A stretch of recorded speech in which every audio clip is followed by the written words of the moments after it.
Hey, it's Luke here, and today I'm looking at an extremely portable CarPlay screen, which is something that's actually much harder to find than you think.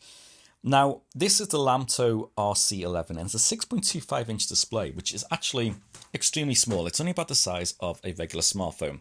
Now, of course, this has advantages over using a smartphone in your car because you get the CarPlay interface, and specifically, you're going to get a dash cam as well, which is neat because it can be angled depending on how your car's set up. If I had to compare this to a regular size CarPlay unit, so this is my normal everyday one, it's much smaller. You can see such a big difference.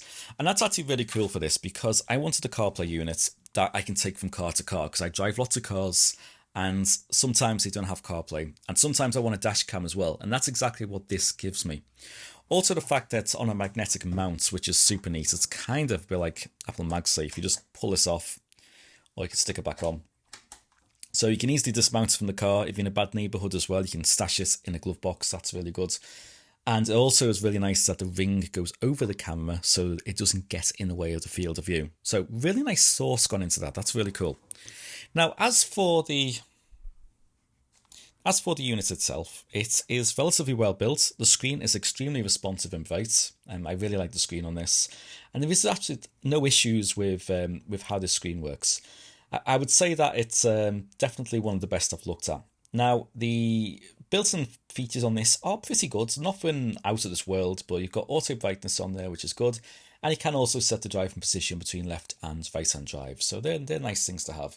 Doesn't seem to have any built-in equalizer, which some units have, which I would like to see. In the bottom left here, you've got the camera, which you can see it's focusing pretty well. But I will show you some dashcam footage of that in a second. But of course, you can lock the files, you can stop the recording, you can turn the microphone on and off, and even take a photo if you want to. So decent amount of functions in there. And of course, you've got the playback function as well if you disconnect CarPlay. Now moving on to the audio outputs, this again has a good range of audio outputs: speaker, Bluetooth, FM and auxiliary. Built-in speaker is no good for listening to music, but in terms of these units, it's one of the better ones I've heard. For just map directions or voice, it's good enough. Bluetooth audio is obviously just going to be dependent on how good the Bluetooth is on your phone because it passes the audio straight through to the car's radio instead. The FM transmitter actually seems to be very good. I've used this on a long journey and I tried it on the FM transmitter, not just over Bluetooth, and it seemed very good. I didn't have any interrupts, any distortion or crackling. Probably one of the best transmitters I've heard, which actually surprised me with the size of the screen. So as you can see, decent amount of features on here. Nothing extravagant, but just everything you would need and expect from units like this. And a very nice simple interface. It's quite Apple-like on the home screen. So again, moving back into CarPlay, I actually think this size screen is absolutely fine to use, but when it's mounted in the corner of the screen, of the windscreen, it's really not too big. I was using the 9 or 10 inch screen from CarPlay recently in the States, because I had a dash cam and CarPlay, and I was mounting it to the windscreen and it wasn't safe. It was just too big for a windscreen mount. Fine if it was dash mounted, but as a windscreen mount going in between cars, no, it created way too much of a blind spot. This one has been much more comfortable to use, so I'm a big fan of its form factor. Now let's talk about what you get with this. You get the power cable, which is 2.5 meters long. For a very long cable, nice. And you're also going to get the mount, as I've shown you, and an SD card. 64 gig SD card on this. And all of that's going to cost you $170 US plus shipping. So it's not a cheap unit, but it is quite unique. And the quality is quite good as well. So I would say that it's definitely not a bargain, but if you're after something good quality that's unique in this sense, and you're going from vehicle to vehicle, this one is definitely, I'd say, worth checking out for the money. Now, there are a couple of small problems I've ran into on this. Nothing major, nothing that's a deal killer, but maybe in a future revision I would like to see updated. First one is like you've got the physical power button underneath. Great, I really like to see that. As you can see, the backlight goes off and the dash cam still works, and you just have to tap the screen to get back on. Like, nothing wrong with that at all. That's all really good. But weirdly, it has to be used in this orientation with all the cables coming at the top and the button on the bottom. And if you flip it the other way, it just doesn't register that it's upside down. which would kind of make more sense sometimes to have the cables come on the bottom and the power button on top. I don't know, that's just me. Maybe, I don't know. But also because we've got a magnetic mount, it would be very possible to mount it both ways. So I think that could be a little feature that could be implemented in the future to give you a bit more mounting options, because you really don't want to see all these kind of coming out the top when it's in your field of view. You want to come out the bottom. The other weird thing is, as well, is the USB Type-C cable, which is how it obviously powers itself. Now, regular Type-C, I mean, this is my iPhone charger. But what's weird about it is how it receives its power. So if I'm just going to, I just had this in a power bank for the time being then. But if I disconnect the cable and make it just Type-C to Type-C, you're going to see that this unit will not power up. No matter what charger I stick it on, I've tried on multiple chargers. And if it's Type-C to Type-C, this unit just stays dead.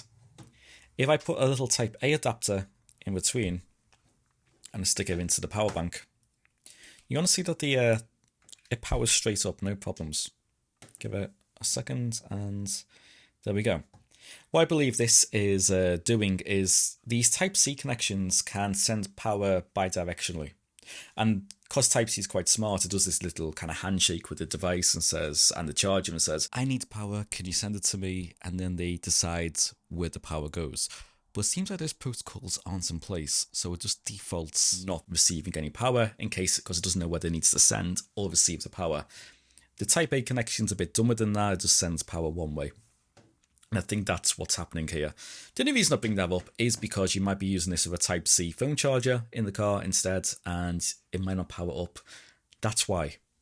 Strange, I know. But if not, the included cable is absolutely fine. That's a 12 volt power socket to Type-C, and it's also got a Type-A pass-through on there as well.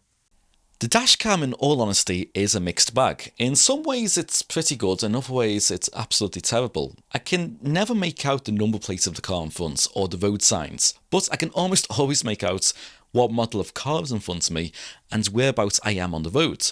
So in those scenarios, it's very polarising. And talking about polarising, it really could do with a polarising filter on the lens, because the way the dashcam focuses seems to be very close to the windscreen, and as a result we get lots of reflections in sunny weather of the dashboard on the windscreen, and a polarising filter will cut through that very, very nicely. It's a shame it doesn't have it. Weirdly, in low light scenarios, the dashcam performs very well with noise. It's just a very soft image, and when you put all this together, you're in a weird situation where the dashcam actually performs better in low light or at night time than it does actually directly in the middle of the day. So I would expect, at this price point at least, the dashcam to be a little bit better than it is. It's usable, but only just about. So there we go, that's everything with that. The only final thing I would say, it's been very consistent in terms of connecting to the phone. It's been quick. There's been no issues with me having to repair the phone to it, which honestly I do sometimes get with my bigger screen. So yeah, it's definitely a better quality unit than my everyday one. So yeah, if you want to check this out, I will leave a link in the description below if you want to pick one up for yourself. Anyway, that's the Lamtto RC11, and I actually do think it's a very good unit. So thank you for watching, see you soon, and as always, take care.